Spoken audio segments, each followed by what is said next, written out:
Basically आज सुबह संस्कृति स्कूल चाणक्यपुरी के पेरेंट्स मेरे से मिलने आए थे कुछ, और पिछले कुछ महीने में कई और ग्रुप्स भी पेरेंट्स के मुझसे भी मिले हैं, सीएम साहब से भी मिले हैं, और उन्होंने ये मुद्दा बार बार उठाया है कि संस्कृति स्कूल ने पिछले कुछ महीने में स्कूल की फ़ीस ऑलमोस्ट डबल कर दी है, 83% बढ़ा दी है।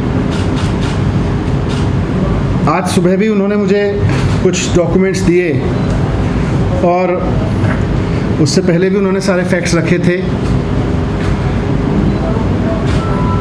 ये मुद्दा आज फिर मुख्यमंत्री जी के साथ भी डिस्कस हुआ।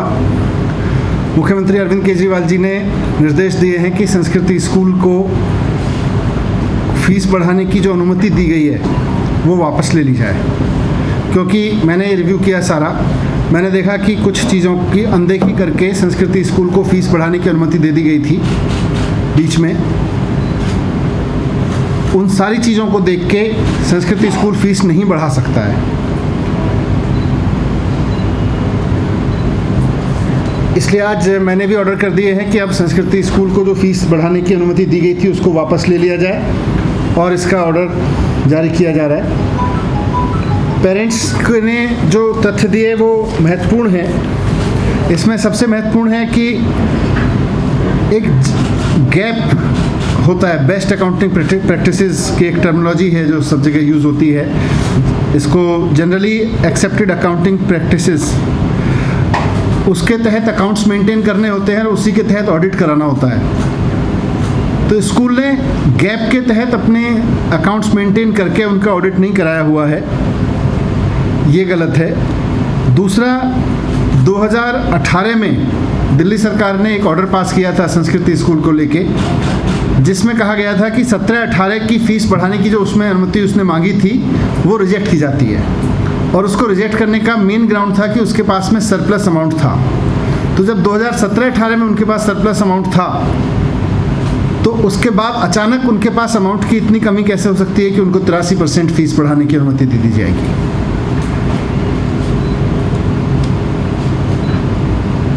17-18 का अकाउंट्स का उनका जो फ़ीस का प्रपोज़ल था फ़ीस बढ़ाने का, उसको रिजेक्ट करते हुए दिल्ली सरकार ने उनको कई निर्देश दिए थे अकाउंट्स मेंटेनेंस के, पेमेंट्स के।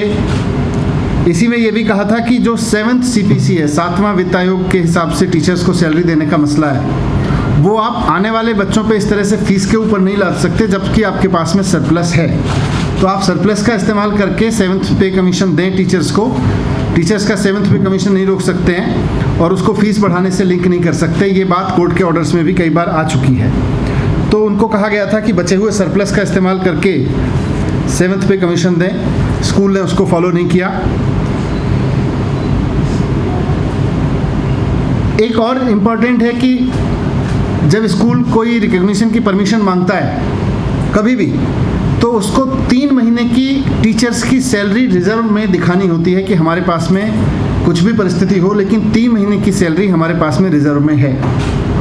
सरप्राइजिंगली अब स्कूल दावा कर रहा था कि ये जो रिजर्व है इसको भी स्कूल फीस के रूप में चार्ज करने की अनुमति दे दी जाए, जबकि जब स्कूल रजिस्टर्ड हुआ था या रिकॉग्नाइज हुआ था उस वक्त से वो पैसा तो उनके अकाउंट में रिजर्व के रूप में रखा होना चाहिए। उसको बच्चों से चार्ज करने की अनुमति फ़ीस के रूप में अभी कैसे दे सकते हैं, पेरेंट्स से चार्ज करने की अनुमति कैसे दे सकते हैं। अनिल देव सिंह कमेटी जो बनी थी उसके तहत आपको याद होगा कि दिल्ली सरकार ने आदेश देके बहुत सारे स्कूलों से 2009, 10, 11, 12 में जो फ़ीस एक्स्ट्रा ली गई थी वो लौटवाई थी।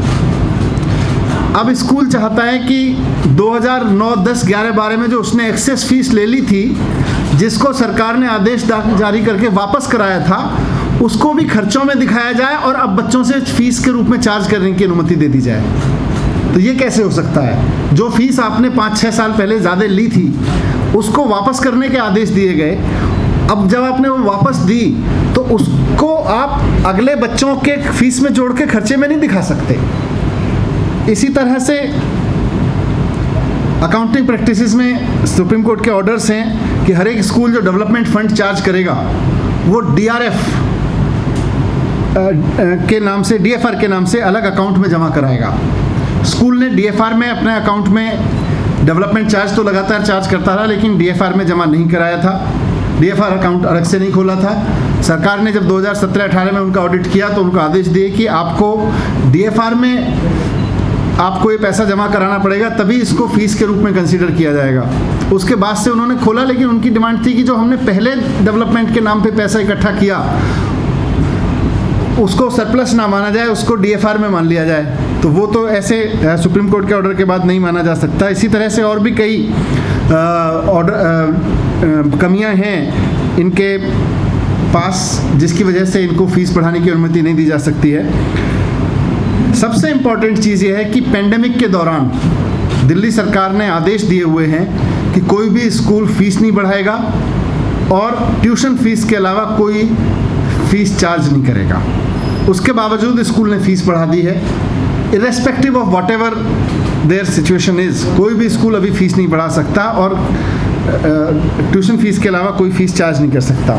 उसके बावजूद स्कूल फीस चार्ज कर रहा है, जिसकी वजह से पेरेंट्स परेशान हैं। तो इन सारे तथ्यों को ध्यान में रखते हुए आज मुख्यमंत्री जी ने स्पष्ट कर दिया है कि हम फीस बढ़ाने की अनुमति नहीं दे सकते हैं संस्कृति स्कूल को, और जो परमिशन दी गई थी हम उसको भी वापस ले रहे हैं। और सभी पेरेंट्स को मैं कहना चाहता हूँ, मुझे ये पेरेंट्स ने बताया कि स्कूल बहुत बड़े बड़े लोगों से, सेंट्रल गवर्नमेंट से दबाव डलवाता है फीस बढ़ाने के लिए।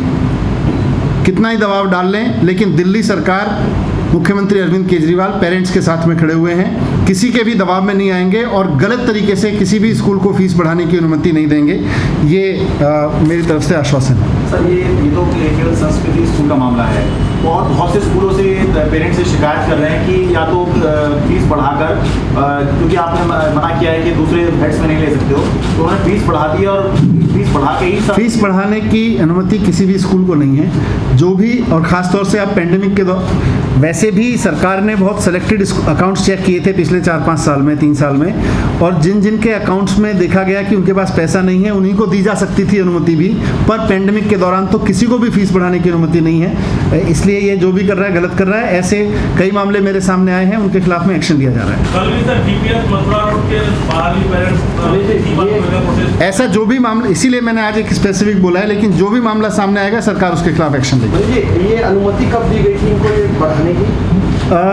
इनको बीच बीच में दी गई थी, दिसंबर में दी गई थी और फिर मार्च में दी गई थी।